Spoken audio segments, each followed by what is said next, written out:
And there were some other groups that were there as well. We had We the People, was another group that was in Ellis County, 912 Project in Midlothian, and then there was Ellis County Conservatives that was also in Ellis County. And so after about a year, we saw each other, all these different things, and we realized that we were recreating the wheel every time we would do something, because we were all on the same page. So all four of the groups decided, after we asked our members, it would be a lot good for us to come together. And we're all volunteers, and y'all have probably been in that situation where you're the volunteer, so you're doing what you do because you have a passion for it. And so the leaders got together and said, let's just ask our groups to come together and see what happens. So that's what we did.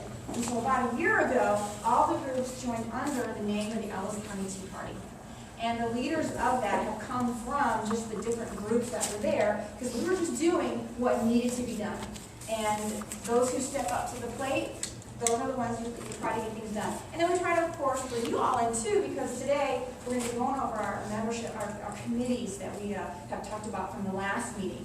And so that's kind of how we got to where we are today as far as the Ellis County Tea Party. And we are over 600 strong on our email list.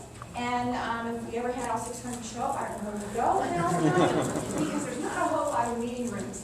But a lot of people they take our emails and want to update people, let them know what's going on. And we ask them in our emails, and you probably all have received them from not just us, but many other people, to go out and do something, whether it's write a letter or call or whatever. So that's kind of a brief history of us. And I don't want to take up too much time, because I know that you have a place to go. All righty? Thank you. Thank you, Linda. I want to welcome our speaker tonight. As you know, we have our state representative, Mr. Jim Pitts, here to talk to us about what to anticipate as the Texas legislature comes into play in January. As many of you know, Mr. Pitts has been serving as chairman of the House Appropriations Committee. It's a very prominent committee, as you know, and that's where a lot of the money decisions are going to be made. So we're anxious to hear what he has to say. He's one of the many speakers that we've asked here over the course of the year, because our main objective is to bring people that can inform you about what's going on so you can make an intelligent decision. It's our policy of the group not to endorse any candidate, but to allow you to hear people and make up your own mind who you need to know. And we think that's very important. We appreciate you taking the time here today.